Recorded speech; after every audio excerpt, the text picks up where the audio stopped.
Schrock is there, getting ready to start things off here. Kasama niya si Rodriguez. Waiting for the go signal, and the whistle is there. Galing kay Ariel Montana. And we are underway here sa Ceres Negros. Super Herrera for Ceres. Casas with a stop. That's a great attempt. Quick turn. Of maybe not really his doing, kung tutusin mo. But that was a quick snapshot from Cahill that really tested Michael Casas. He hit me. Rather than just go down like you got hit by a rabbit punch. And here comes Ceres. Nice give and go. And we got our first goal of the match. Well, that bit of altercation just ignited the fire in Ceres. And a quick 1-2 has resulted in the first goal of this game. Schrocky finding the back of the net. And it's now 1-0 para sa hosts. Look at that perfect pass. No question he was onside. And he definitely knows what to do in that situation. Well, two things there, friends. Number one, OJ Porteria knew exactly where Stefan Schrock was going. And number two, Stefan Schrock knew exactly where OJ Porteria was going to put the ball to. That is simulation. Right? I mean, yeah, it is. I mean, you know, in the true sense of the word. Curling ball, Casas handles it. Casas has been doing a good job so far. First 14 minutes. I remember during those days that the keepers can actually hold on to the ball as long as they wanted to. And the defender could pass it back to the keeper as often as they wanted to as well. Here comes Ceres, curling ball. Boy, a great stop there from Sampana just with one hand. Ian Ramsey with his left foot on the right side. Yan tinatawag nating inverted winger. And watch it again. Just eluding the defender. And that was goal bound. Sampana just getting a hand to it. But what about that pass from Schrocky? Ang ganda nga ng pass ni Schrocky, and you could see Ramsey knew exactly what he needed to do. It could have been goal number 2. That's the value of somebody like Schrocky. The flag is up though. The fans going nuts, and then they realize the flag is up. Let down for the Ceres Negros fans. It will be nice to see it again. Here we go, Ryan. Super Herrera was totally unmarked, but was he onside? Yan ang tanong. Hard. Na binibigay sa kanya. The cross, and Sampana's in trouble. The defense caught napping there as Christians comes up with goal number 2. Look at that reverse pass from Stefan Schrock. Just finding Jeffrey Christians. And Jeffrey Christians with the perfect answer to this stubborn Ilocos side. 2-0. With that goal, Christians, kailangan lang niyang i-guide yung bola past the goalkeeper. Well, Sampana did all he possibly could there. He made himself big. He cut down the angle. Everybody thought that was going out. Uh-oh. And they're in trouble. The defense switching off.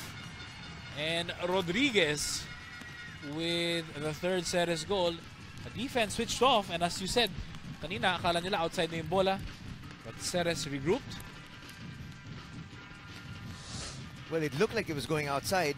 Pero first to be able to react, itong Ceres, and it leads to this. And look at the number of orange shirts just falling asleep and leaving Rodriguez totally unmarked. Rodriguez is a potent striker, and you leave him unmarked like that, will be game over any time of the day. Park the bus. trying to compete with Ceres Negros.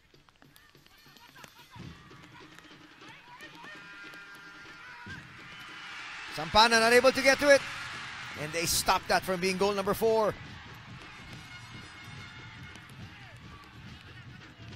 You can see Ali Go saying, paano hindi pumasok yun? Almost goal number 4. And look at this cross from the right side. Junior Munoz beating the defender, Del Rosario, to the ball. At sana matapos na ang ating first half. Mayo sends it wide. One final opportunity. This could be the final possession. That's a good ball. Uzoka. I'm sure he would have wanted a more powerful attempt as Casas promptly holds on to that. Patuloy pa rin yung malakas na ambon dito sa Panaad. And that just might be trouble. Wow. Casas keen to make amends. Chasing down that ball, I think a bit unnecessarily. But that... I'm quite surprised he had to go all the way out there. Well, he could Pabayaan mo na ibigay yung makuha na yung bola. Exactly, and Michael Casas doing just enough to save that clean sheet para sa Ceres Negros. And nadulas yung bola, and that, my friends, is evidence of the pitch that we're playing in. That's an excellent recovery. All throughout.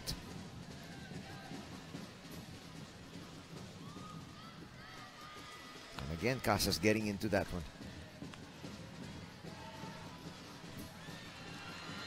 Challenge doesn't work. That was a good pass. Again, they're having their chances. A weird bounce off that pitch. Nice run. Here they come once again. Look at that speed. And that is speed with the ball. Opportunity here. And the flag stays down. It is 4-0.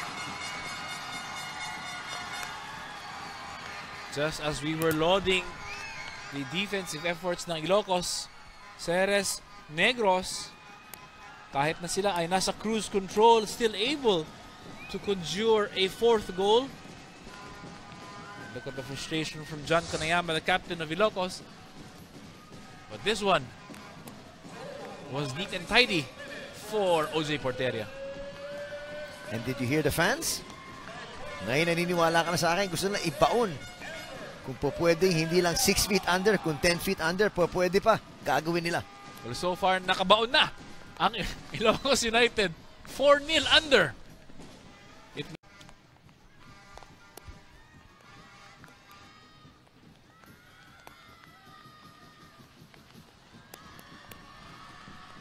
Here comes another wave of attack. And they're in trouble. The moment the defender missed that, you knew it was done. And OJ Porteria will make no mistake from that area. That is why it is important for defenses to keep their concentration. Single mistake. Ayan, hindi mo na sila naririnig, Ryan, pero ngayon nakikita mo pa sila.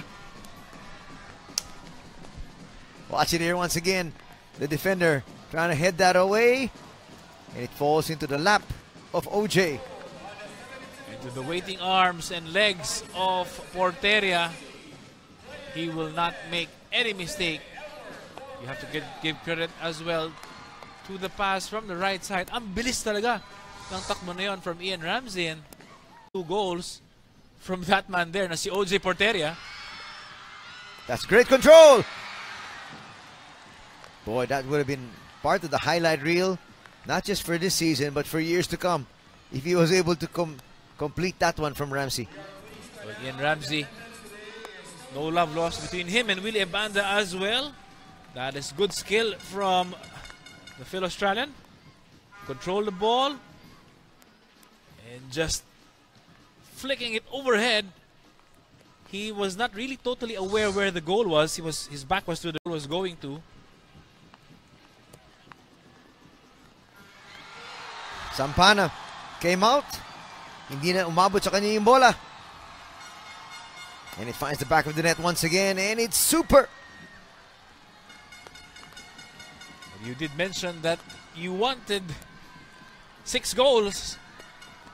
The fans wanted 6 goals, and so far the fans have 6 goals. But let's talk more about this man here, Patrick Reichelt. Patrick Reichelt, a lengthy spell in the sidelines, finally making an appearance in the league for Ceres. So far, looking at the entire season, who would you say would be the most impressive? Because, you know, there were a couple of seasons in the other tournaments. And now we got another score here. It is now 7-0. One of the bigger score lines that we've seen so far in the league. And I think it's fair to say that Ceres are enjoying their time on the field. Pasinabo with a good cross from the right side. It's fair to say also, Patrick Reichelt's favorite team to play against is Ilocos United. That's right. Ang dami nang nagre-react nung kumalat na yung pangalan ko. Di ko na malaman kung ano ba ang kailangan nyo. Dating kakampi, tapos ngayon naging kalabang ko. Tatandaan nyo, nalikas pa rin yung kayabangan.